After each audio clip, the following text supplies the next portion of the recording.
ta main, Seigneur. Éternel est ton nom, ô Adonai, le Dieu, l'univers est dans ta main, Seigneur. Éternel est ton nom, plus fort Adonai, le Dieu.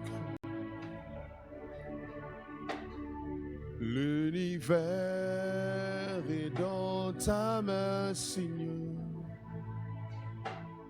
Éternel est ton nom. Nos mains sont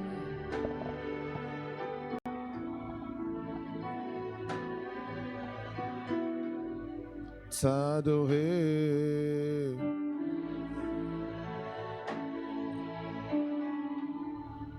Tu es le Père.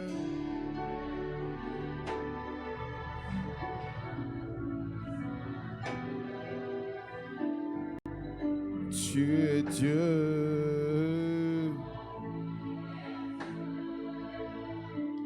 Oh oui, nos mains sont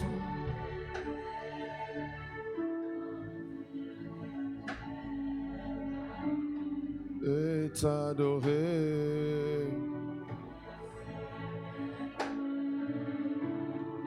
Oh, tu es le Père de tous ceux qui ont le Fils en eux. Tu es Dieu.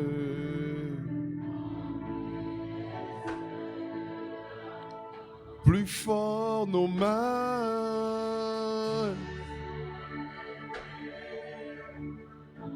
t'élever, t'adorer.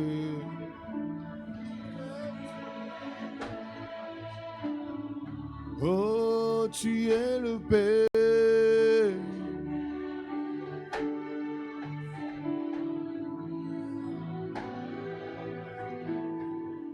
Tu es Dieu.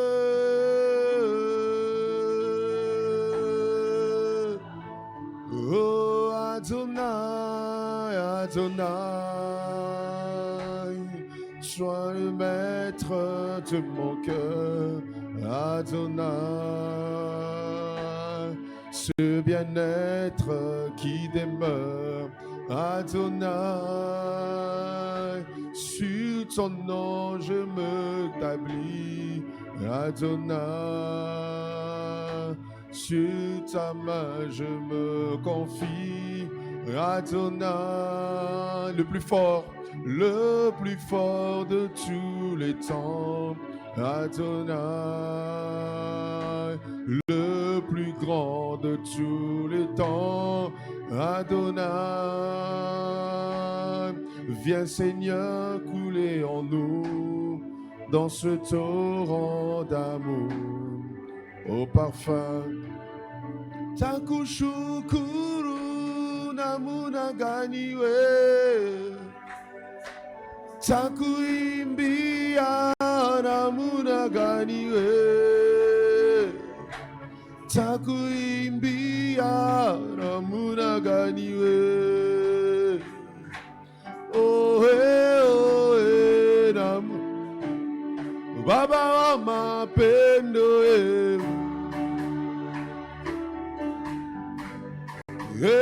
Baba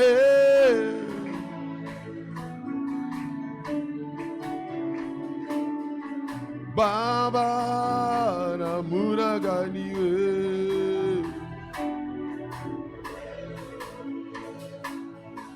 Baba wa mapendo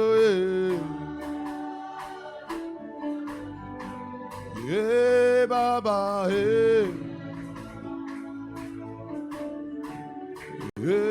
Baba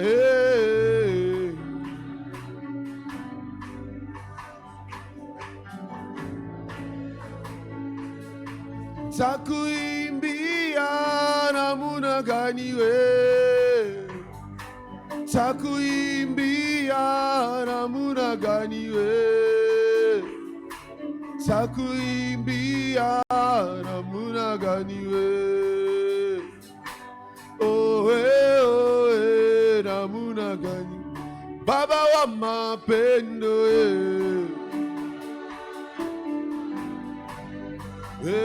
Baba je peux entendre tes mains. Baba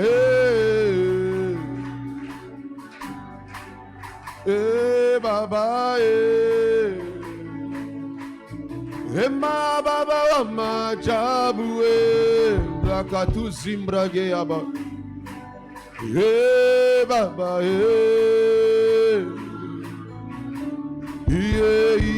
Baba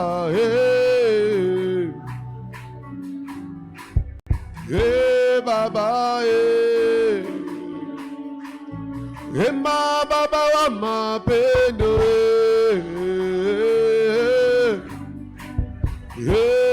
Baba ma Baba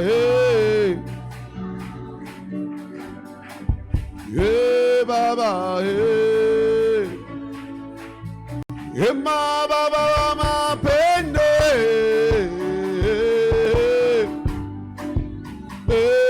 Baba plus fort avec tes mains Baba Baba on va lui dire ceci. C'est Jésus qui fait tout, bien-aimé. C'est Jésus qui fait tout. C'est Jésus qui fait tout. C'est Jésus qui fait tout. C'est Jésus qui fait tout. C'est Jésus qui fait tout, bien-aimé. C'est Jésus qui fait tout, bien-aimé. C'est Jésus qui fait tout, bien-aimé. Ema koko sangaite, akoko sangaite, akoko sangaite, Yesue. Akoko sangaite, Yesue. S'il est plus fort, akoko sangaite. Rata marido shayadavaye tegava. Peu importe les temps difficiles, akoko sangaite.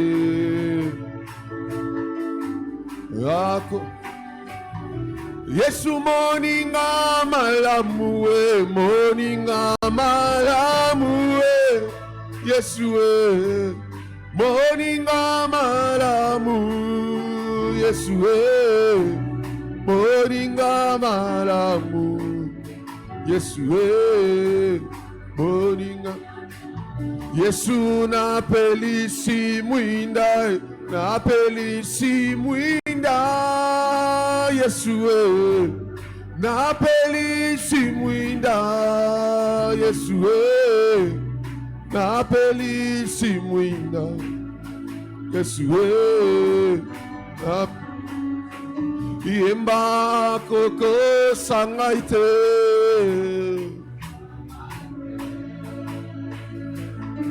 Yesu akoko sangaite, Yesu. Ces paroles sont oui et amen. Sangaite, Yesu. Yemba koko sangaite.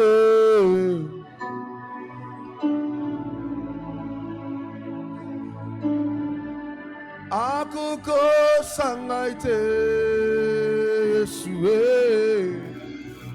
Akoko sangaite, Jésus. Oh Jésus. Oh Jésus. Oh Jésus. Oh Jésus. La Bible dit que tu n'es pas un homme pour mentir, ni un fils d'homme pour te repentir. Tes promesses sont oui et amen. Tes promesses sont oui et amen. Tes promesses sont oui et amen. Tes paroles sont oui et amen. Ce que tu dis est oui et amen. Tes promesses sont oui et amen. Nous t'acclamons car nous savons que toutes les paroles que tu as prononcées sur nos vies, sur nos maisons, sur nos familles, auront leur accomplissement. Nous sommes heureux d'appartenir à un Dieu fidèle, à un Dieu fidèle, à un Dieu fidèle. C'est ce Dieu fidèle que l'Église Centre de foi acclame ce matin. C'est ce Dieu fidèle que le Centre de foi ovationne ce matin. C'est ce Dieu fidèle à qui nous envoyons notre reconnaissance. C'est ce Dieu fidèle, ce Dieu fidèle, ce Dieu fidèle, ce Dieu fidèle, un Dieu fidèle, un Dieu fidèle. Merci pour ta fidélité. Merci pour ta grandeur, pour ton amour, pour ta grâce. Merci de nous faire du bien ce matin par le biais de ta parole et de ton esprit au milieu de nous, afin qu'au sortir de ce lieu, que nous soyons visités, transformés dans le puissant nom de Jésus. Parle-nous, accomplis tes objectifs dans nos vies pour ta seule et unique gloire. Au nom précieux de Jésus que nous avons ainsi prié, l'Église dit Amen. Tu peux célébrer Jésus.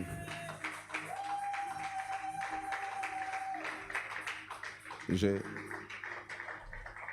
l'impression que ce matin, Jésus risque d'être jaloux de Wissa.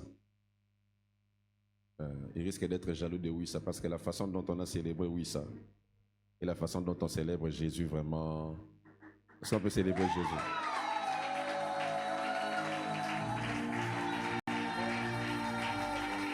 Kumisanzambo apesi libandi. Libandi wane tchaki babi. Est-ce que tu peux louer Dieu? Est-ce qu'on peut célébrer Jésus très fort? Plus que le beat de 2h30 là, est-ce que tu peux mieux célébrer Jésus?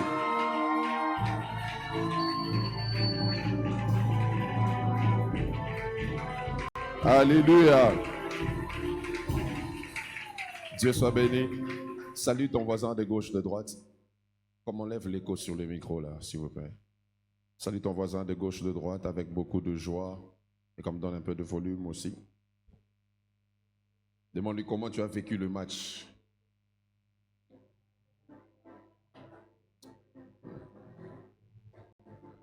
Dis-lui si tu avais insulté en lingala pendant les matchs, que Dieu te pardonne. Pose un peu la question à ton voisin. Comment tu trouves Bakambo? On doit l'enlever. Arrangez-moi le retour, s'il vous plaît. Le voisin dit qu'on doit l'enlever. Hein? Il est susté. En tout cas, Bakondiambo Kabo Sungabiso. Écoutez ce que le peuple de Dieu veut. Est-ce qu'on peut acclamer le Seigneur? Eh bien, Genèse chapitre 3. Il y a un écho que vous avez mis. C'est un effet que vous mettez pour les chantres. Moi, je ne suis pas chantre. Enlevez ça, s'il vous plaît. Et puis arranger le retour. Genèse chapitre 3, on va lire le verset 6 et on va lire le verset 19. Genèse 3, le verset 6 déclare ceci. On va les lire ensemble, 1, 2, 3. La femme vit que l'arbre était bon à manger et agréable à la vue et qu'il était précieux pour ouvrir l'intelligence. Elle prit de son fruit et en mangea. Elle en donna aussi à son mari qui était auprès d'elle, et il en mangea. Verset 19. C'est à la sueur de ton visage que tu mangeras du pain, jusqu'à ce que tu retournes dans la terre d'où tu as été pris, car tu es poussière et tu retourneras dans la poussière. Malachie chapitre 3. Malachie, c'est le dernier livre de l'Ancien Testament. On va lire à partir du verset 7. Il est écrit: depuis le temps de vos pères, vous vous êtes écartés de mes ordonnances. Vous ne les avez point observées. Revenez à moi, et je reviendrai à vous, dit l'Éternel des armées. Et vous dites: en quoi nous devons revenir? Un homme trompe-t-il Dieu, car vous me trompez? Et vous dites: en quoi t'avons-nous trompé? Dans les dîmes et les offrandes. Vous êtes frappés par la malédiction et vous me trompez, la nation toute entière. Apportez à la maison du trésor toutes les dîmes, afin qu'il y ait de la nourriture dans ma maison. Mettez-moi de la sorte à l'épreuve, dit l'Éternel des armées, et vous verrez si je n'ouvre pas pour vous les écluses des cieux, si je ne réponds pas sur vous la bénédiction en abondance. On finit avec le verset 11. Pour vous, je menacerai celui qui dévore, et il ne vous détruira pas les fruits de la terre, et la vigne ne sera pas stérile dans vos campagnes, dit l'Éternel des armées. On acclame le Seigneur. Que Dieu soit béni. Je vais rapidement aller sans interprète parce que je suis obligé par l'administration de finir avant. Aujourd'hui, on m'a donné des ordres de finir à temps pour laisser l'espace à la réunion. Si vous me donnez plus de volume ici, ça va me faire du bien. Que Dieu soit béni. Ce matin, nous sommes visités par le couple Pasteur Fabrice. Ils vont s'élever. Pasteur Fabrice et Maman Glody, on acclame le Seigneur pour eux. Merci de nous visiter ce matin. Que Dieu te bénisse, toi aussi qui as bravé la fatigue pour prendre part à ces cultes. J'espère que ce n'est pas par menace, mais c'est par soif de Dieu que tu es venu. Amen. Hein? Depuis la dernière fois que je me suis tenu ici un dimanche, je vous ai lancé un sujet. J'avais prévu finir aujourd'hui, mais avec le temps qui m'est donné, il se pourrait que je ne finisse pas. Et si je ne finis pas, je continuerai sur ça le dimanche prochain. On est en train de parler sur la liberté financière. Je peux avoir le volume, s'il vous plaît. Alléluia. La liberté financière. Quelqu'un dit avec moi la liberté financière. J'ai commencé le dimanche écoulé par vous faire voir des principes de vie partant de la Bible qui emprisonnent nos finances. Je vous ai parlé de l'histoire de ce fils prodigue qui était dépourvu d'un sens d'organisation, de planification, qui, lui, voulait avoir des richesses, pas pour le bien de sa famille, mais pour le bien personnel. Et je vous recommande vraiment de resuivre ce message-là. Ce matin, je vais continuer ce message. Je veux que vous me suiviez attentivement parce que j'ai pour mission de vous révolter. Je veux continuer à parler de la liberté financière, mais en parlant de son aspect spirituel. L'aspect spirituel derrière la liberté financière. Vous devez déjà savoir ceci, le travail est un domaine dans lequel on voit clairement les enfants de Dieu de moins en moins percer. J'aimerais aujourd'hui qu'on fasse vraiment, j'appellerais ça une introspection par rapport aux réalités, pas à la vérité. La vérité est absolue, on sait que nous sommes bénis de toutes bénédictions dans le lieu céleste en Christ. On sait que nous sommes appelés à prospérer en Jésus. Ça, c'est la vérité, c'est fondamental. Mais je vais aujourd'hui vraiment ensemble avec vous qu'on essaye de voir en ce qui concerne la réalité liée à tout ce que nous connaissons comme vérité sur les bénédictions que nous avons et la réalité que nous vivons.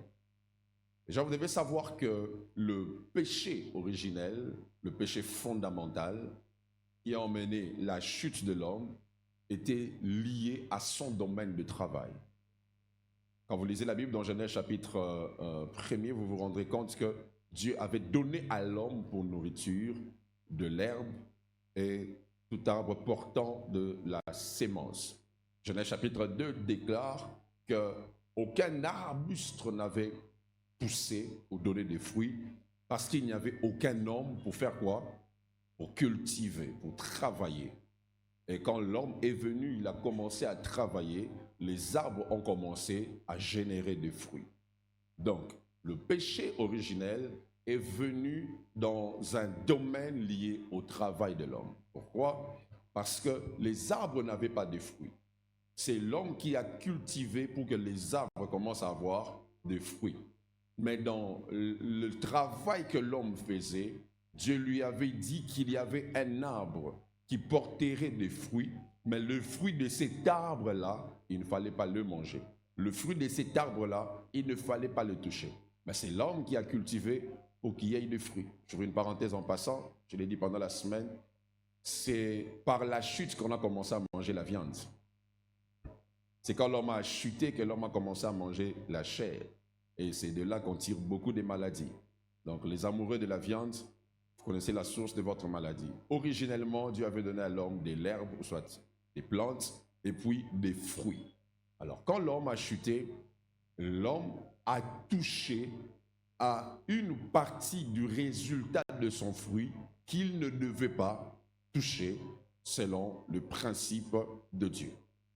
Ainsi, le mal a continué. Après que l'homme ait péché en touchant une partie de son travail qu'il ne devait pas toucher, une partie de récolte de son travail qu'il ne devait pas toucher, on voit maintenant deux fils des hommes, les fils nés de l'homme. On voit Caïn et puis Abel. Alléluia. Oh, alléluia. Caïn et Abel, dans Genèse 4, la Bible déclare que chacun d'eux est venu offrir à Dieu le fruit de son travail. La Bible déclare que Caïn a emmené le fruit de son travail qui était l'agriculture et Abel a emmené aussi les premiers-nés des fruits de son travail. Il a emmené le bétail. Mais on se rend compte que Dieu a refusé l'offrande de Caïn, il a accepté l'offrande d'Abel. Quand on lit ça, beaucoup de théologies sortent de là. Certains disent que c'est parce qu'Abel avait donné le fruit de la terre était maudite. Je ne vais vraiment pas entrer dans ça. Mais quand vous lisez la réaction de Dieu, la Bible déclare que Dieu agréa Abel et ensuite son offrande. Donc Dieu a agréé l'homme qui donnait. Après, il a agréé ce que l'homme avait donné. Amen. Alléluia. Donc, vous vous rendrez compte que le problème de Dieu n'est pas souvent dans ce qu'on donne, je vais en parler, mais le problème de Dieu est au niveau du lien qu'il y a entre celui qui donne et ce qu'il donne. Le problème de Dieu n'est pas toujours la quantité d'offrandes que vous donnez, mais le problème de Dieu, c'est qui êtes-vous, vous qui donnez. C'est là où vous comprendrez qu'il y a un souci très sérieux. Quand vous regardez dans la réalité comme ça, les occultistes percent financièrement plus que nous. Je veux qu'on soit vrai, qu'on se dise la vérité. Il y a moins de chrétiens au sommet. Actuellement, je sais que la tendance sera renversée au nom de Jésus, mais actuellement, c'est la vérité. Il y a moins de chrétiens au sommet. Il y a moins de chrétiens millionnaires. Du reste, quand même, nous avons de nos frères qui atteignent certaines sphères, on conclut qu'ils ont fait des pactes avec le diable.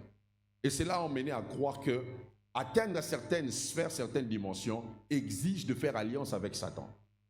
C'est devenu la forteresse avec laquelle on vit. Alors, posons-nous une question. Si pour percer financièrement, les gens vont dans l'occultisme, quel rapport y a-t-il entre l'argent et l'occultisme? En d'autres termes, vous devez comprendre que la percée financière est une réalité spirituelle. Car si ce n'était pas spirituel, les gens n'adhéreraient pas à certaines spiritualités pour avoir la percée financière. Les gens n'entreraient pas dans des loges, dans des sectes, pour avoir la puissance financière, pour avoir de l'argent. Alors, pourquoi nous, les chrétiens, nous ne perçons pas financièrement? Parce que nous nous comportons comme des hommes qui pensent que l'argent n'est pas spirituel. Un frère m'a posé une question ce matin quand je donnais l'école du ministère et ça m'a beaucoup fait du bien. Il a dit, Dieu dit que l'argent est à moi, l'or est à moi. Mais comment l'argent appartient à Dieu, l'or appartient à Dieu? Mais il y a un démon derrière l'argent. Maman. Alléluia. Ce matin, j'aimerais vraiment que tu me suives attentivement. Vous devez savoir que fondamentalement, quand on parle de bénédiction, on ne voit pas d'abord l'argent. Parce qu'au commencement, il n'y avait pas de billets, mais l'homme était béni. Et ce matin, j'aimerais aller avec vous dans une réflexion qui va nous pousser à des décisions. Si tu es là, tu es sérieux dans tes offrandes, lève ta main. Oh, il n'y a que 3 personnes, 4, 5. Si tu es sérieux dans tes offrandes, lève ta main. Si tu es sérieux dans tes dîmes, lève ta main. Bon, si tu n'es pas sérieux et que tu as levé ta main, lève encore ta main pour demander à Dieu pardon. Donc, ce matin, je ne vais pas parler à ceux qui ne donnent pas. Je veux parler à ceux qui donnent, mais qui se rendent compte que certains obstacles persistent. Vous-même, vous avez vu, hein, il n'y a même pas 10 personnes qui ont levé les mains. Donc, quand vous cherchez à chasser la pauvreté, vous êtes vous-même la source de votre pauvreté. Alléluia. Moi, j'ai un principe, je ne prêche pas ce que je ne fais pas. Ce que je fais, c'est ce que je prêche. Donc, je ne vous parle pas de ça pour moi, je vous parle de ce que moi-même je fais. Alléluia. Alléluia. Alléluia. Donc, pour ceux qui ne donnent pas, aujourd'hui, on va faire une prière de délivrance et Dieu va vous libérer. Dites Amen. Alors, pour ceux qui sont sérieux dans les offrandes, dans les dîmes, posons-nous la question. Parlons du donner. Il y a un problème. Parce que les églises, aujourd'hui, on parle trop de donner. On dit aux gens de donner. On demande aux gens de donner, de faire plus de sacrifices. Je parlais une fois avec une dame très bénie, mais qui a un problème, elle ne se marie pas. Elle a un problème sérieux au niveau du mariage. Elle m'a dit, pasteur, j'ai fait toute forme d'offrande, mais je ne me marie toujours pas. J'ai fait tout ce qu'on peut faire comme offrande, mais je ne me marie toujours pas. Or, quand vous lisez Malachie chapitre 3 que nous avons lu ici, Dieu dit, apportez dans la maison du trésor quoi? Vos dîmes et vos offrandes. Il dit, afin qu'il y ait de la nourriture dans ma maison. Mettez-moi de la sorte à l'épreuve. Et vous verrez si je n'ouvre pas pour vous quoi? Les écluses des cieux. Donc, la conséquence directe de votre libéralité, c'est la liberté du ciel envers votre vie. Je reprends. La conséquence directe du fait que vous donnez, c'est que le ciel doit être ouvert sur vous. Maintenant, pour vous qui avez levé la main, reconnaissant que vous êtes sérieux dans les offrandes et dans les dîmes, est-ce que vous vivez vraiment une vie financière libre ou non? Comment ça se fait que je viens de donner ma dîme? Après, je sors, on m'escroque de l'argent. Comment ça se fait que j'ai donné une grosse offrande, j'ai donné l'argent pour la construction de l'église. Après, je rencontre un problème sérieux qui me prend encore plus d'argent. Alors que la parole de Dieu, j'aimerais qu'on me remette ce texte-là, dit que quand je fais cela, les écluses des cieux, le ciel doit être ouvert sur ma vie. Et même Dieu va plus loin pour dire, pour vous, je menacerai celui qui dévore. Alléluia. Je menacerai celui qui dévore. Alors, j'aimerais vraiment aujourd'hui que l'on voie réellement si tout ce qu'on a eu à donner depuis tout ce temps a produit des choses dans nos vies. Si ça a déjà commencé à produire dans ta vie, je prie que ça continue dans le nom puissant de Jésus. Et si ça n'a pas encore produit, écoute-moi attentivement. Je veux te faire voir aujourd'hui le problème qui fait que malgré qu'on donne, il y a des répercussions du donné qu'on ne vit pas. Il me reste 20 minutes. OK. Malgré qu'on donne, il y a des répercussions de notre libéralité qu'on ne voit pas. Et ça peut nous conduire à la conclusion qu'il y a de l'escroquerie derrière le donner. Il y a de l'escroquerie derrière ce que l'on fait régulièrement. Et regardez la fin de ce texte-là, remettez ça s'il vous plaît. Si je n'ouvre pas pour vous les écluses des cieux, si je ne répands pas sur vous la bénédiction, comment? Je n'entends pas la bénédiction. Donc, celui qui donne les dîmes, celui qui donne les offrandes, celui qui aide les pauvres, doit être béni en abondance. Une question pour toi. Est-ce que tu es abondamment béni?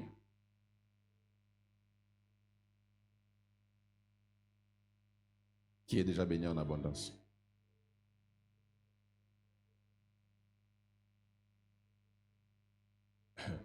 On te voit avec une belle voiture, mais tu n'as que 5 litres à l'intérieur.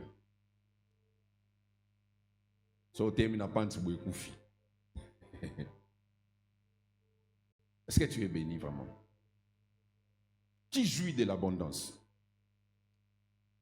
On doit se dire la vérité.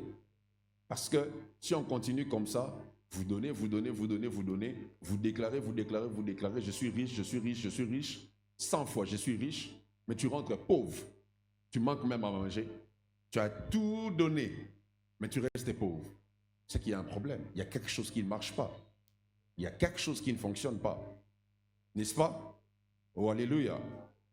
Donc, aujourd'hui, tu vas subir une délivrance en étant assis comme ça. Un démon va quitter dans ta tête et dans ton cœur pour que tu comprennes comment ce que tu donnes peut t'emmener à vivre l'abondance. Je parle à quelqu'un ce matin. Donc, quand le ciel est ouvert, ce que tu fais doit être normalement influencé. Sachez ceci. Lorsqu'on donne à Dieu, Dieu n'a pas besoin de notre argent. Dieu n'a pas besoin d'abord de nos voitures. Tu peux donner à Dieu de l'argent, beaucoup d'argent, sans que cet argent produise des effets dans ta vie. Parce que la chose que Dieu cherche derrière ce qu'on donne, ce n'est pas d'abord ce qu'on donne, mais c'est ce qu'on appelle les attitudes de celui qui donne. Donc, Dieu, lui, la chose qu'il perçoit dans ce qu'on donne, c'est comment on vient pour lui donner. Si il ne suffisait que de beaucoup donner, je suppose que Anne aurait eu plus d'enfants que Pénina. Parce que chaque année, Elkana faisait pour Anne le double de l'offrande qu'il faisait pour Pénina. Même pour Pénina, oui. Mais malgré cela, Anne était toujours stérile. Jusqu'au jour où, dans son attitude, elle a dit à Dieu, le jour où tu me donnes l'enfant, cet enfant sera à toi. Les mamans le savent, combien c'est pénible de se détacher de son enfant. Donc, Anne a présenté une attitude. Et la Bible déclare, le jour où Anne a donné Samuel à Dieu, Dieu a donné à Anne beaucoup d'autres enfants. Pourquoi? Parce que Dieu, lui, quand on donne, Dieu ne voit pas d'abord la chose qu'on donne. Dieu voit comment tu viens le faire. Même si tu as donné une offrande d'1 million, avec une mauvaise attitude, ton attitude ne permettra pas aux écluses des cieux de s'ouvrir sur toi. Voilà pourquoi Dieu commence par parler du mensonge. Il dit, vous êtes des menteurs. Vous dites en quoi vous mentez? Il dit, par votre façon de venir me donner. Dieu, mes frères et sœurs, quand on donne, cherche à voir l'honneur. Alléluia. L'honneur avec lequel on s'approche pour donner. C'est ainsi. Lorsque le ciel est ouvert, il y a trois choses que vous pouvez voir dans votre vie si votre ciel est vraiment ouvert. Trois choses. La première des choses, c'est la stabilité. Quand ton ciel est ouvert, on voit la stabilité. Amen. La deuxième des choses qu'on voit lorsque le ciel est ouvert dans la vie d'une personne, c'est la suffisance. Tu dois avoir suffisamment. Tu ne peux pas avoir de l'argent qui n'arrive pas à relier tes deux bouts du mois. Non. Dieu donne de la suffisance à ceux qui ont le ciel ouvert. Prie à Dieu que ce soit ton partage. Aussi, la troisième des choses que l'on voit lorsque on donne à Dieu et que le ciel est ouvert, c'est la satisfaction. Dieu doit t'emmener à vivre dans la satisfaction. Est-ce que tel que tu vis là, tu es satisfait? La satisfaction, ce n'est pas la chose qu'on reçoit. La satisfaction, c'est ce qu'on ressent dans ce qu'on reçoit. Tu peux recevoir une voiture, mais tu n'es pas satisfait parce qu'elle n'est pas climatisée. Donc la satisfaction n'est pas l'obtention, c'est le sentiment dans l'obtention. Qu'est-ce que j'ai ressenti dans ce que j'ai obtenu? Alors, de tout ce que tu as, est-ce que tu es satisfait? Je sais que l'homme est insatisfait, mais Dieu nous dit, demandez afin que votre joie soit parfaite. Dans ce que tu as, est-ce que tu ressens que tu es vraiment satisfait? Les attitudes. Et quand le ciel est ouvert sur toi, tu vivras l'abondance. Quelqu'un peut me donner un billet? Je te promets que je ne vais pas te remettre. Donne-moi. Je vais mettre ça dans les paniers d'offrande. C'est le moment où beaucoup de gens devaient me donner de l'argent parce que je vais vous bénir. Alléluia. Suivez-moi attentivement. Voyez l'argent? Regardez. Regardez l'argent. Regardez bien. Vous savez, le nom de chaque montant a un pouvoir. 10 $. Tu vois, 10 $ te garde normal. Hein? 1 million. 100 millions de dollars. Vous voyez, il y a des gens dont le visage commence à s'ouvrir d'eux-mêmes. Hein? Parce qu'il a entendu seulement 100 millions de dollars. Regardez. Quand l'argent est peu, hein?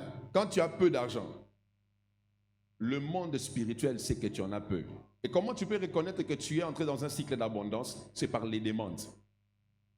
Si les gens commencent à beaucoup te demander, c'est que tu es entré dans une autre dimension. Regardez ce qui se passe. Celui qui a peu d'argent recevra de petites demandes. Mais quand ton argent commence à monter, les demandes aussi font quoi? Ça augmente. Même si tu ne nous as pas dit que tu viens de toucher 1 million, tu verras que la façon dont les gens vont commencer à te demander, c'est comme s'ils ont une fuite d'informations. L'argent a une odeur spirituelle. L'argent, ça se sent dans le monde. Quelqu'un peut être bien sapé, mais personne ne lui demande l'argent. Mais un autre n'est pas bien sapé, mais on lui demande beaucoup. Pourquoi? Le monde des esprits sait que tu es passé à une autre dimension. Maintenant, pourquoi quand on donne à Dieu, malgré qu'on donne régulièrement, on ne vit pas cette abondance dont j'ai parlé? La première raison, c'est à cause de la négligence dans notre manière de donner. Deutéronome chapitre 26. Je vais juste parler de ce texte. Et puis je vais m'arrêter. Deutéronome chapitre 26. J'aimerais qu'on lise la Bible ensemble. Média, réveillez-vous. Je ne sais pas si c'est lui qui a la machine est en train de dormir parce qu'il avait suivi les matchs. C'est comme si j'ai raison. Hein? Il dort, hein?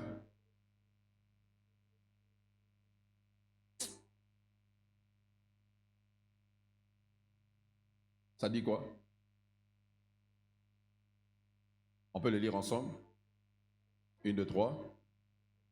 Lorsque tu seras entré dans le pays que l'Éternel, ton Dieu, te donne pour héritage, lorsque tu le posséderas et il sera établi, le verset 2. Le verset 2. Ça dit quoi? Tu prendras des prémices de tous les fruits que tu retireras du sol dans le pays que l'Éternel, ton Dieu, te donne. Tu les mettras dans quoi? Dans une... On parle fort dans quoi?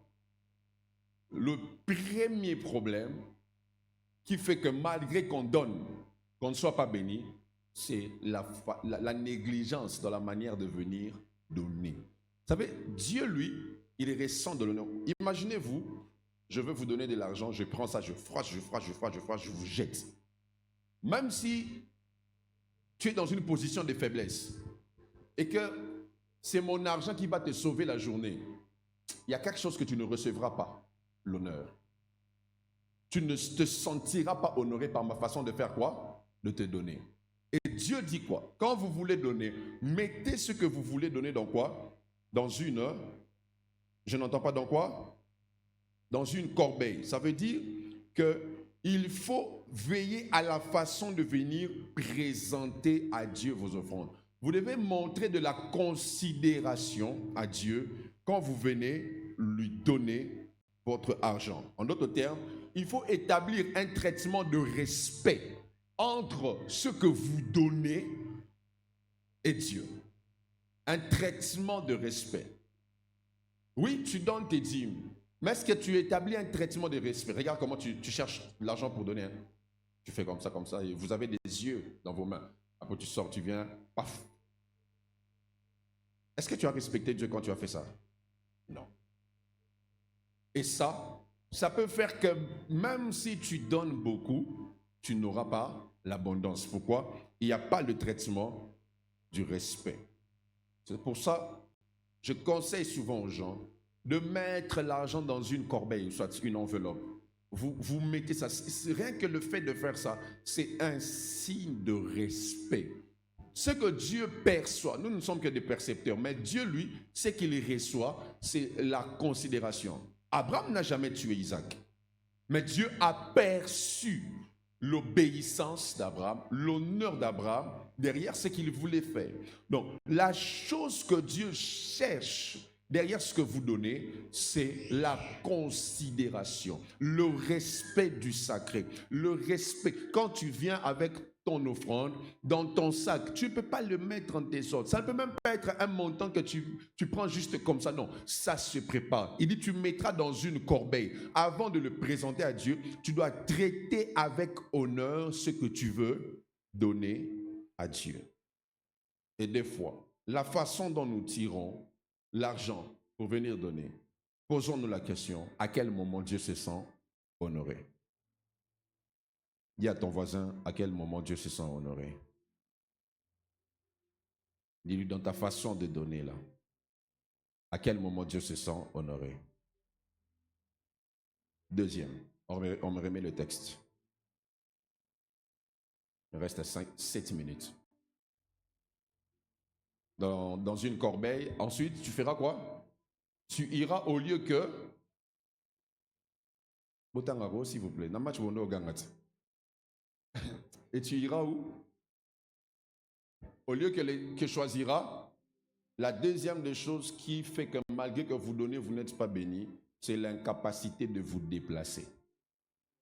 Je vais vous expliquer. Vous savez, ça m'a toujours étonné de voir des gens qui ont le courage de prendre leur téléphone et d'appeler pasteur. Tu peux passer au bureau, j'ai une dîme à te remettre. En tout cas, si c'est moi, tu es tombé sur la mauvaise personne, je ne viendrai pas. Je t'informe, je ne viendrai pas. Même si ta dîme là est grosse, je ne viendrai pas. Pourquoi? Le respect envers Dieu se cache dans le déplacement que tu fais vers lui.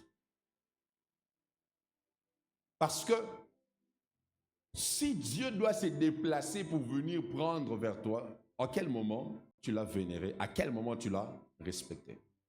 Le principe, c'est que quand tu veux donner, c'est toi qui te déplaces vers Dieu. Tu te déplaces vers Dieu. Aussi, parlons de ceci. Je sais qu'aujourd'hui, on a des voies bancaires, il y a des gens qui font des offrandes, des dîmes par des transactions. Alors, à quel moment vous pouvez avoir cette considération de déplacement? Et même, il y a des montants avec lesquels vous ne pouvez pas vous déplacer, même si vous voulez. Si tu as un gros montant, tu ne peux pas circuler avec. Bon, maintenant, quand tu as fait un virement, quand tu as envoyé, quand est-ce que tu peux faire ressentir à Dieu son honneur dans ton attitude? C'est quand, même après avoir transféré, tu fais quoi? Le prochain rendez-vous où tu arrives au lieu que Dieu a choisi, ou soit à la maison de Dieu, doit être un rendez-vous entre toi et le Dieu à qui tu as donné. Donc, même si tu ne sais pas te déplacer, même si tu n'es pas au pays, quand tu fais ça, tu dois faire quoi? Tu dois appeler ton pasteur, celui à qui tu as remis cette offrande ou cette dîme, pour faire un acte d'inclinaison de ton cœur envers Dieu. Alléluia. Oh, alléluia. Je parle à quelqu'un ce matin. Pour faire cet acte-là qui montre que tu t'es incliné. Ceux qui font souvent des transferts comme ça, des offrandes ou des dîmes, vous allez remarquer une chose, c'est que chaque fois que vous le faites, si vous ne m'écrivez pas, je ne vous écris pas, même si j'ai vu. Pourquoi? Parce que vous devez faire sentir que vous vous êtes déplacé, que vous avez posé l'acte de faire quoi? De reconnaître que c'est Dieu vers qui tu es allé en donnant.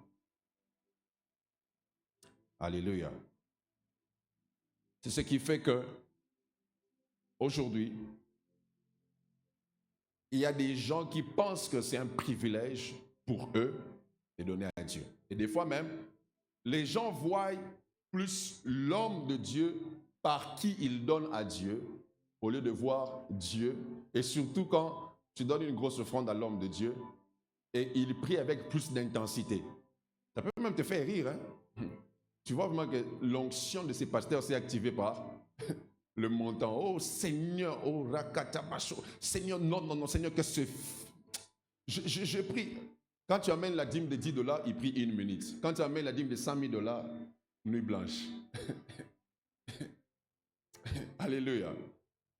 On dit souvent que la main qui donne est au-dessus de... C'est quel verset de la Bible? C'est écrit dans quelle Bible? C'est écrit où? Que la main qui donne est au-dessus de celle qui reçoit. C'est écrit où? Ce n'est pas un verset biblique. Je vais expliquer quelque chose là. À force d'avoir cru à cette parole-là, tu ne comprends pas comment est-ce que j'ai donné à quelqu'un de l'argent, mais la personne m'a envoûté après avoir reçu mon argent. Parce qu'on t'a fait croire que si tu donnes, tu es supérieur. Non, la Bible dit que c'est le supérieur qui bénit l'inférieur. C'est ce que la Bible dit dans Hébreu. On ne dit pas que la main qui donne est au-dessus de celle qui reçoit. Non. Le supérieur. Le supérieur peut être celui qui reçoit. Mais s'il est supérieur, c'est lui qui a un pouvoir de dire du bien ou du mal. Donc, si celui à qui tu as donné ton argent est supérieur spirituellement à toi et qu'il est sorcier, il peut te bloquer. Le problème, ce n'est pas qui donne. Le problème, c'est qui est supérieur entre celui qui donne et celui qui reçoit. Ouais. Donc, so ndoki wana na makamwa kindoki na makamwa molimo aleki na moto opesi a bloqué a olia o na suma basola odame o.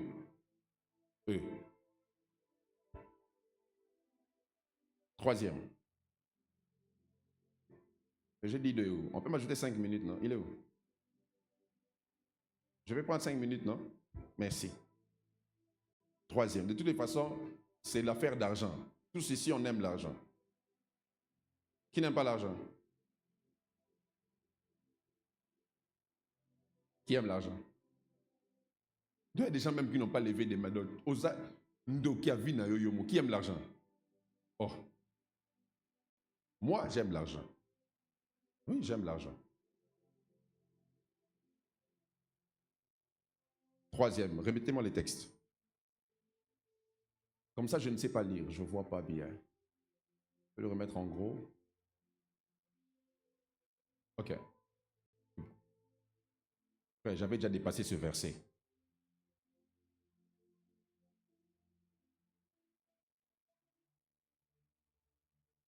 Tu te présenteras, on y va? Tu te présenteras au sacrificateur, alors en fonction. Je m'arrête là.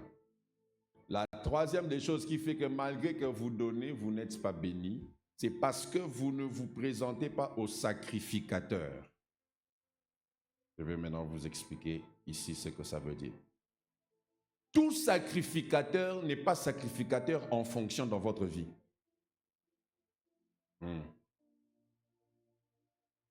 Le sacrificateur en fonction, c'est celui dont ton esprit est conscient que ma vie spirituelle est couverte par lui. Vous voyez, l'homme pouvait bien prendre l'offrande et venir donner directement lui-même à Dieu. Mais Dieu veut que ce que l'homme veut lui donner passe par les mains du sacrificateur, car c'est le sacrificateur qui a mandat de marcher sur l'autel. Je parle à quelqu'un, et Dieu dit, le sacrificateur en fonction. Moi, si tu ne pries pas ici, si tu n'es pas mon fils ou ma fille spirituelle, et que tu viens me donner la dîme, je ne prends pas. Parce que je ne suis pas sacrificateur en fonction dans ta vie. Un sacrificateur en fonction, ce n'est pas quelqu'un qui prêche bien. Un sacrificateur en fonction, ce n'est pas l'homme de Dieu le plus connu. C'est celui que Dieu a établi pour ta vie et sur ta vie. Et qu'est-ce qui fait que des fois, malgré que tu donnes, tu n'es pas béni? Parce que tu ne donnes pas au sacrificateur en fonction dans ta vie. Au sacrificateur que Dieu a mis en fonction sur ta vie. Je parle à quelqu'un ce matin. Aujourd'hui, il y a des jeunes serviteurs qui passent dans vos maisons. Et vous leur donnez même des dîmes. Vous donnez de l'argent à ces fameux prophètes qui ont des petits pantalons. Sacrificateur en fonction dans ta vie. Sacrificateur en fonction. Tu ne peux pas venir donner ta dîme. Tu t'arrêtes chez un frère du protocole, tu donnes et puis tu pars. Même si lui va faire arriver ça, tu ne t'es pas présenté devant le sacrificateur en fonction sur ta vie. Et ça, même si tu le fais tous les jours, ça ne va jamais te bénir. Jamais. Et un homme de Dieu sérieux ne bouffe pas la dîme des fidèles d'autrui. Un homme de Dieu sérieux, tu ne peux pas bouffer la dîme des fidèles d'autrui. Ça ne se fait pas. Ça ne se fait pas. Je parle à un homme de Dieu ce matin. Les hommes de Dieu, amen. Hein? Oh, Basala Nzambe. Amen. Yo Basala Nzambe. O wanga no lelo. Yo Nathan yo.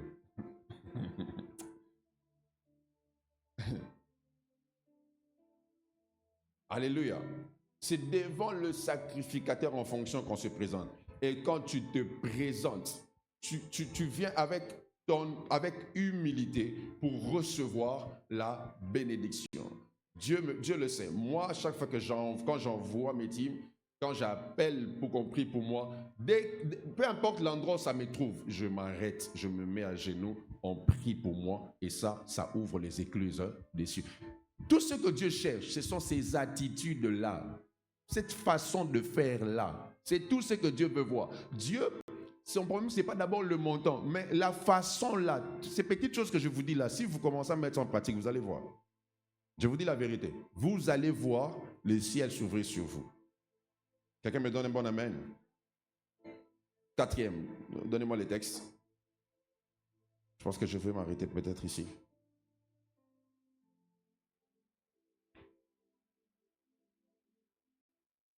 Le sacrificateur fera quoi? Recevra la corbeille de ta main et la déposera devant l'autel de l'Éternel, ton Dieu. Le verset qui suit. Donc vous avez vu que Dieu, pour qu'il reçoive, c'est le sacrificateur qui doit déposer, pas toi. Vous comprenez ça? Et ça, c'est un principe intergénérationnel. Donc même si tu es sacrificateur, tu es aussi un sacrificateur établi sur ta vie. Alléluia. Oh, alléluia. Même si tu es loin, tu as un sacrificateur établi sur ta vie. À l'époque, je ne savais pas. Moi, j'ai donné mes dîmes ici. On m'a dit, si tu fais ça, tu maudis l'église. Toi, tu dois donner au sacrificateur en fonction dans ta vie. Alléluia. Tu dois faire quoi? Donner au sacrificateur en fonction dans ta vie. Et même, cette église paye ses dîmes chaque mois. Demandez à ceux qui sont des finances, même ceux qui ils ne peuvent jamais toucher aux dîmes des offrandes. Jamais. Pourquoi? Il faut donner au sacrificateur en fonction pour que lui fasse quoi? Présente à Dieu. On y va. Le texte dit, tu prendras encore la parole, tu feras quoi? Tu diras devant l'Éternel, ton Dieu. On y va? Mon père était la quatrième des choses qu'il fait, que malgré que vous donnez, vous n'êtes pas béni, c'est le fait de donner sans parler.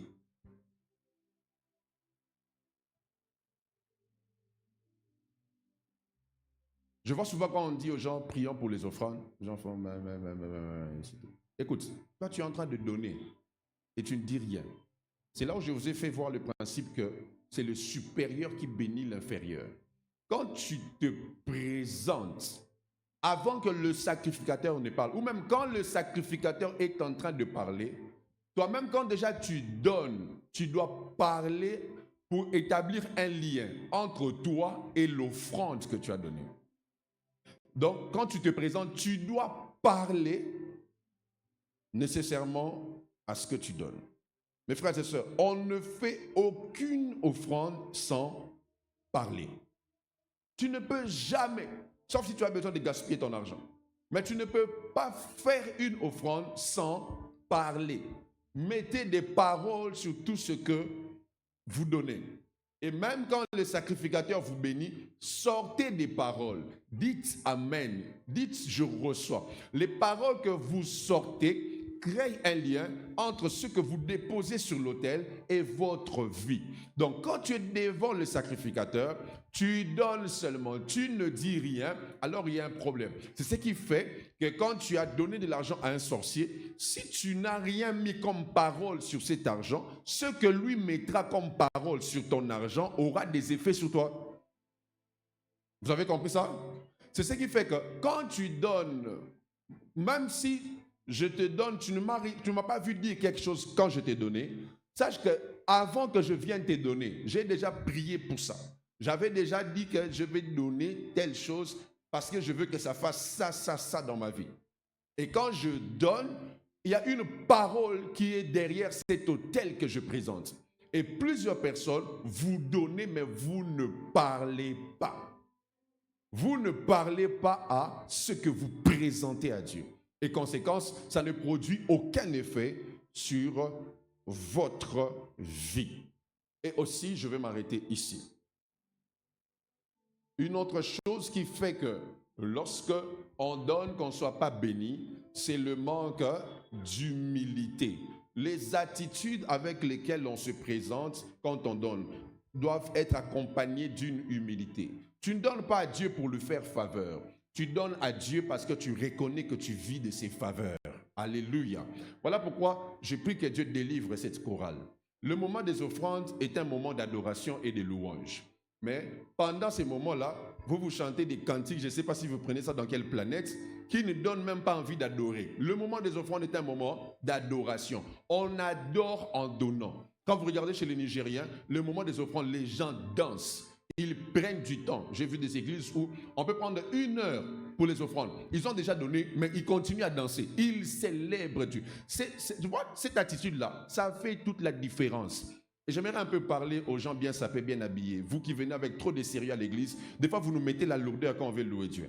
Oui, parce que si tu es assis à côté d'un voisin qui a envie de danser, toi tu regardes la beauté de ta veste. Mon frère, ta veste là vaut quoi face à ce que Dieu t'a donné? Ta griffe là vaut quoi? L'offrande est un moment d'adoration.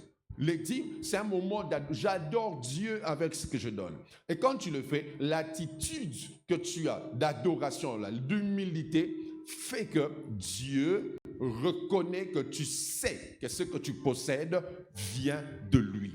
Et plaise à Dieu qu'à partir de ce matin, que nos moments d'offrande changent un peu. Ça, vraiment, je prie la chorale et c'est en même temps une demande. Changez-nous la façon dont nous venons donner à Dieu nos offrandes. Emmenez-nous dans une atmosphère de joie, une atmosphère de célébration. Quand on vient donner, je danse, je célèbre, je sais que ce que je donne là, je l'ai reçu de Dieu. C'est une faveur que j'ai reçue de lui. C'est une grâce qu'il m'a accordée. Je viens lui donner parce que je reconnais que j'ai reçu de lui. Avec humilité, avec avec simplicité de cœur, je viens, je me prosterne, je danse, je loue, je saute. Je fais tout ce que je peux faire parce que je reconnais. Voilà pourquoi les vieillards ont des couronnes sur leur tête, mais ils se prosternent. Vous verrez que le verset qui suit déclare, tu te prosterneras devant le sacrificateur. Tu te prosterneras en donnant à Dieu. Il faut que tu te prosternes.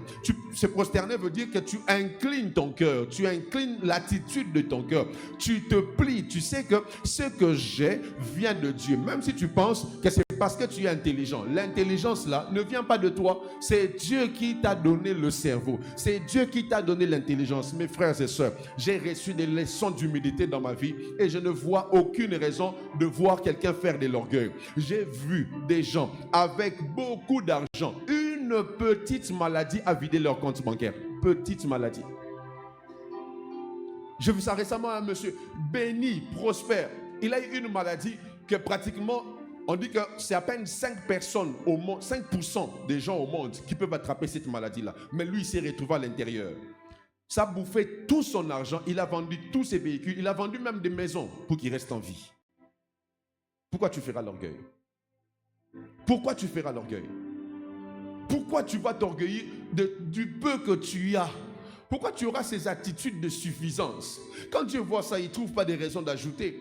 Parce que tu montres comme si tu en as assez. Et ce qui m'étonne, c'est de voir que les riches sont très humbles, mais les pauvres sont très orgueilleux dans leur pauvreté. Ça m'a toujours étonné.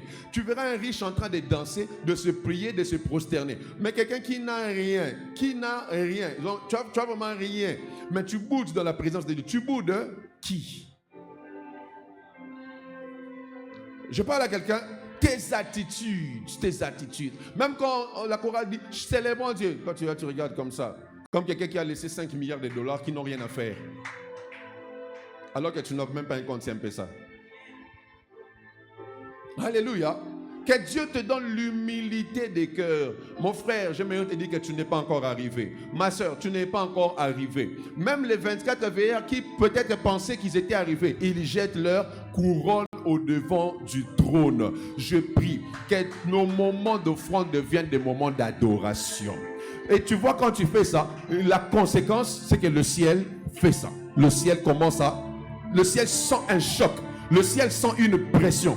Le ciel sent que je dois me déchirer. Pourquoi? Il y a une attitude sur terre que Dieu a agréée. Voilà pourquoi la Bible déclare, Dieu agréa Abel et son offrande. Dieu n'agrée pas d'abord l'offrande, Dieu agrée les attitudes de l'homme, ensuite l'offrande qu'il donne. Et il dit à Caïn quoi? Le péché se couche à la porte de ton cœur. Donc, dans le cœur de Caïn, il y avait du mal, bien qu'il venait donner à Dieu.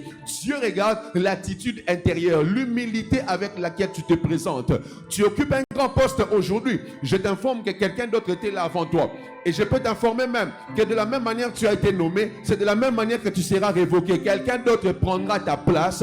Quelqu'un d'autre prendra ce trône-là. Quelqu'un d'autre va travailler à ta place. Alors quand Dieu t'a placé là pour un temps, sois juste humble. Reconnais que c'est la grâce de Dieu. Reconnais que c'est la faveur. Dieu m'a juste fait grâce. Dieu m'a juste accordé grâce. Et quand je lui donne, mon attitude de cœur doit être remplie d'humilité. Je me présente à lui. Je me prosterne devant de lui, je dis Seigneur, qui suis-je moi pour que tu m'aies permis d'avoir un tel travail? Qui suis-je moi pour que tu m'aies permis d'avoir un tel salaire? Qui suis-je moi pour que tu m'aies permis d'avoir de telles opportunités? Je suis qui? Je suis différent des autres en quoi? J'ai le même souffle que eux, mais c'est la grâce que tu m'as accordée qui fait que je me présente au devant de toi. Voilà pourquoi je m'incline, je me prosterne au devant de toi, parce que je reconnais que tu es la source de toutes choses. Et quand tu fais ça, le ciel s'ouvre.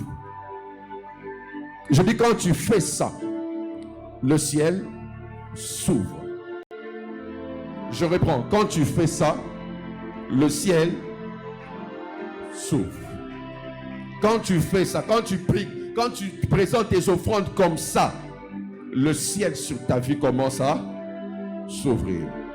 Plaise à Dieu ce matin d'ouvrir son ciel sur la vie de quelqu'un, de sorte qu'en venant au devant de lui, avec beaucoup, avec peu, avec tout ce que tu possèdes, quand tu te présenteras à lui, l'attitude que tu auras puisse ouvrir le ciel sur ta vie. L'attitude que tu auras puisse faire tomber la pluie d'en haut. L'attitude que tu auras. Chaque fois que tu vois le ciel ouvert, et il y a un homme sur terre qui a fait quelque chose pour que la portion du ciel qui couvre son espace puisse s'ouvrir. Chaque fois que tu vois le ciel s'ouvrir, et il y a un homme sur la terre qui a posé un acte qui a provoqué la réaction du ciel. Et je prie au nom puissant de Jésus que le ciel s'ouvre sur quelqu'un par ta façon d'adorer Dieu. Que le ciel s'ouvre sur toi par ta façon de louer, d'acclamer. Que le ciel s'ouvre parce que ton cœur est connecté à ton offrande. Ton cœur est connecté à tes dîmes. Ton cœur est connecté à ce que tu fais. Pendant 1 minute, je veux que tu puisses ovationner le Seigneur par l'attitude de ton cœur qui pousse ton corps.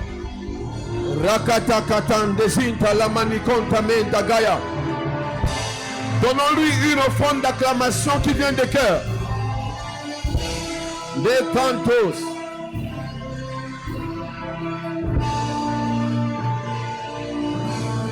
Donnons-lui une offrande d'acclamation. Ne canto sinte quinto ne quinta labaya. Et canto menta. Dis-lui pendant que tu l'acclames, la beauté que j'ai, le beau visage, la belle taille, le peu d'argent que j'ai, ça vient de toi. Et canta la maniconta la badiante. Et panta mante mbrika tampala la mayanta. Simpa nima. Je vais attendre l'église passionnée, le Dieu des cieux. Kinta le manta mayante manta mananta. Manima nakuta rabata sante. Et pam pam panimenta. Et canta le manitonda. Et pam manime. Innovation d'acclamation. Oui cante maniles. Et pam mane desse. Et canta bayema nasa. Meta rabakasaya. Eta labakasaya. Rabakanterebe. Simpra taba. Que l'église adore Dieu avec des paroles. Simpra taka ragadabagayabase. Simpre mayana razia. Fais-le de sorte que quand tu viendras déposer ton offrande, il y ait une connexion entre ton adoration et tes présents. Entre ton adoration et tes présents.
Est-ce qu'une personne peut parler à Dieu? Est-ce qu'une personne peut parler à Dieu?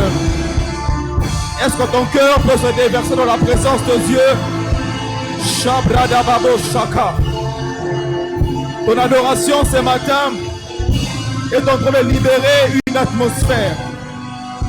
une atmosphère de visitation, une atmosphère d'abondance, une atmosphère d'impartation, une atmosphère d'élargissement, une atmosphère financière. Les brababo shaya dabaya. Sobrabababo chatelebo saya. Oui Seigneur, l'or et l'argent t'appartiennent. C'est pourquoi nous venons de célébrer. C'est pourquoi nous venons t'adorer. C'est pourquoi nous venons te dire que tu es Dieu. Et nul comme toi. Tu es le Dieu de nos vies. Tu es le Dieu de nos cœurs. Que ton nom soit béni, Seigneur. Que ton nom soit béni, Seigneur. Reçois ce qui est au-delà de tout pour nous, Seigneur. Oui, la Bible dit que tu as d'abord agréé Abel. Seigneur, je suis la première offrande qui vient m'offrir un sacrifice au-devant de toi. En signe d'adoration. Rababo Shakaya Mandarabalia. Car le Père cherche les adorateurs. Car le Père cherche les adorateurs. Ceux qui l'adorent en esprit et en vérité. Ceux qui l'adorent en esprit et en vérité.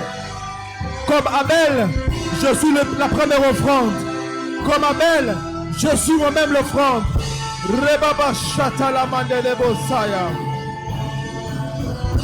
Merci Saint-Esprit. Merci Saint-Esprit.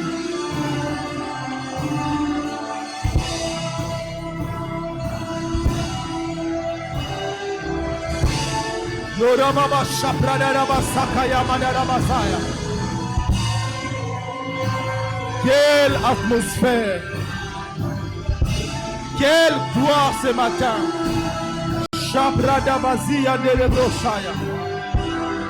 Quelle atmosphère ce matin!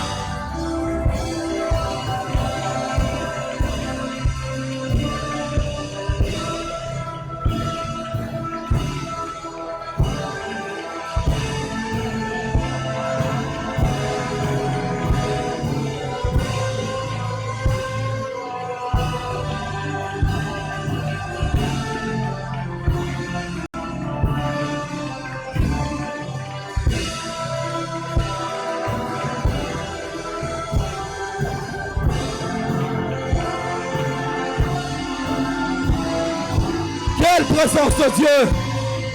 Le rabababa shabra dabazia kalamaya. Shabra babababo satele mandele brochete. Il est Dieu et il est vivant. Nous bénissons Dieu pour sa présence. Nous bénissons Dieu pour son esprit. Nous bénissons Dieu pour l'atmosphère. Nous bénissons Dieu pour les miracles financiers.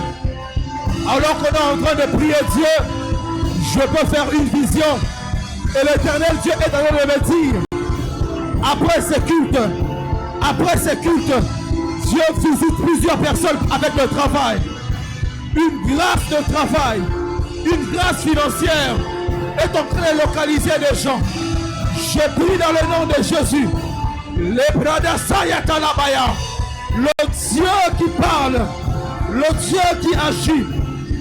Rapalia, que ton nom entre dans le bureau où on décide, que ton nom entre dans des endroits où on décide. Je prie dans le nom de Jésus, en cette atmosphère ce matin, la grâce financière marche avec toi, la main de Dieu marche avec toi, la main de Dieu te localise, la main de Dieu te localise, la main de Dieu augmente tes finances. Le Kaya Palia Ramasaya, le Dieu d'Abraham, le Dieu d'Isaac, le Dieu de Jacob. La Bible déclare que Isaac s'aima cette année et il devint riche, il devint fort riche. Il est là en s'enrichissant. En cette semaine, en cette année, en cette deuxième partie de l'année, le Seigneur te fait la grâce qu'il a fait Isaac. De la même manière que tu sèmes dans cette œuvre, la richesse marche avec toi. L'abondance marche avec toi. Finis la disette. Finis la disette. Finis la pauvreté. Parce que la richesse connaît ton adresse. Ratelia palaba.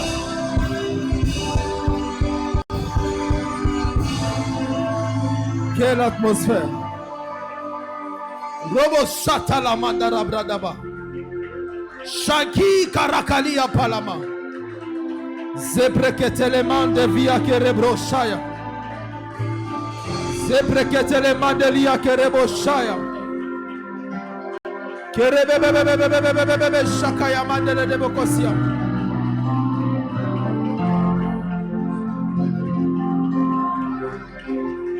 Shabrada Bakazia Mandele Bosaya.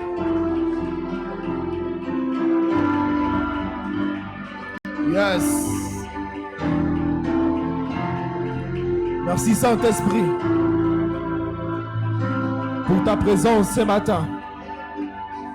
Il est vivant, il est Dieu, il est puissant. Et ce matin, qu'un peuple prophétique acclame le Dieu à qui appartient l'or et l'argent. Qu'un peuple béni acclame le Seigneur. Qu'un peuple béni célèbre Jésus-Christ. Rapalia la machata la balia. Au nom de Jésus. Tu vas faire cette déclaration.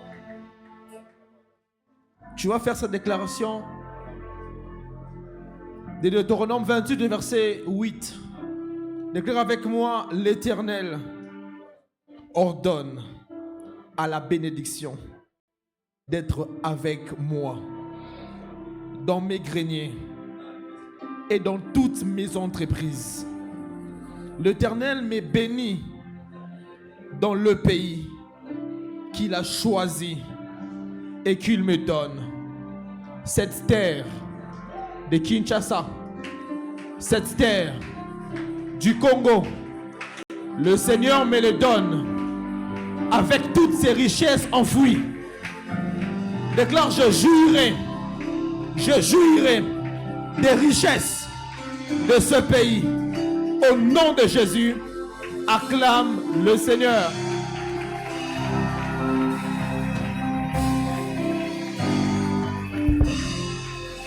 Acclame fortement le Seigneur Jésus.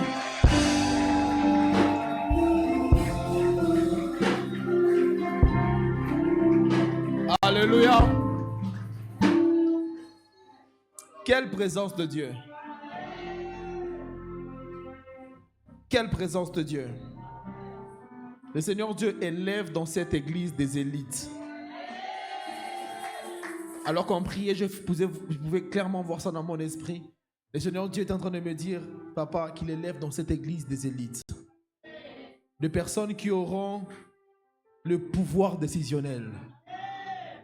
Des personnes qui seront sur la tête des secteurs d'activité.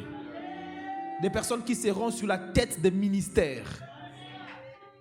Si le pays va changer dans 10 ans, il changera à cause aussi de l'influence de certains acteurs politiques, économiques et financiers qui sortiront de cette maison.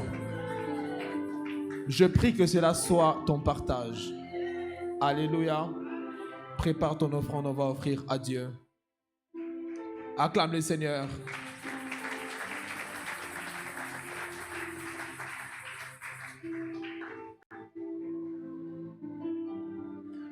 On va bénir la parole à ma gauche. On va... Ces paniers, je vais laisser... on va exploiter ça plus tard. Ensuite, on va amener nos dîmes. Est-ce qu'on peut approcher pour bénir la parole et apporter nos dîmes? Ceux qui nous suivent en ligne, il y a les coordonnées qui sont affichées.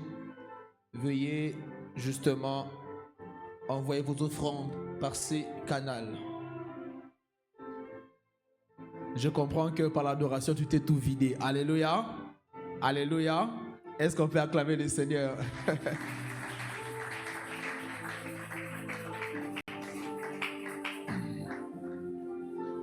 Gloire à Dieu.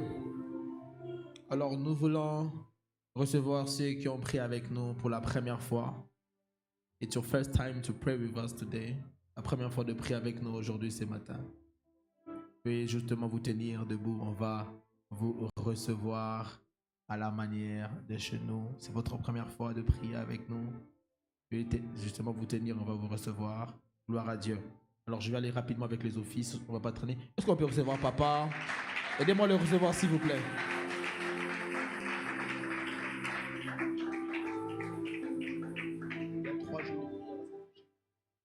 Alléluia. Que Dieu vous bénisse papa. Nous sommes le centre de foi et nous sommes très heureux de vous recevoir ce matin. Alors à la fin, ne soyez pas pressés. Je voulais justement vous mettre sur les places à ma droite, où il y a les chaises rouges. Quelqu'un de bien viendra vous parler de la part du Seigneur. Merci, que Dieu vous bénisse. Alléluia. Est-ce qu'on peut encore acclamer Dieu pour sa vie? Je vais rapidement couler avec les communiqués. On se retrouve ici chaque semaine, le mercredi à partir de 17h juste, les vendredis à partir de 16h30 pour passer du temps puissant dans la présence de Dieu. Mercredi, c'est notre culte d'enseignement. Vendredi, c'est notre culte d'intercession. Et des dimanches, nous sommes là à partir de 9h juste. Alléluia. L'église se situe, comme vous le savez, sur l'avenue Masikita numéro 23. Et je crois de plus en plus que Dieu fait de cette église la référence de cette avenue. Alléluia. Alléluia. Et nous tenons aussi à vous signaler que la semaine, en début du mois prochain, nous allons tenir nos 3 jours des jeûnes et prières. Est-ce qu'on peut acclamer fortement le Seigneur? On acclame fortement le Seigneur. Cette saison est une saison très particulière. Pour les hommes spirituels, ils peuvent sentir que Jean est une passerelle. Amen. Et Dieu nous emmène de gloire en gloire. Alors, prions et cherchons la face de Dieu, car le Seigneur nous fera du bien. Est-ce qu'on peut encore bénir Dieu pour la vie de notre Père? Quel message!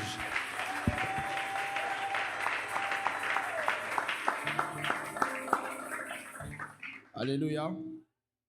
Avec beaucoup d'introspection et beaucoup de réflexion, je me suis rendu compte d'une chose. Quand Dieu veut que tu ailles loin dans ta vie, je ne suis pas encore marié, mais je pense qu'il te permet de bien te marier. Amen. Mais aussi, il te permet d'être dans une bonne église. Alléluia.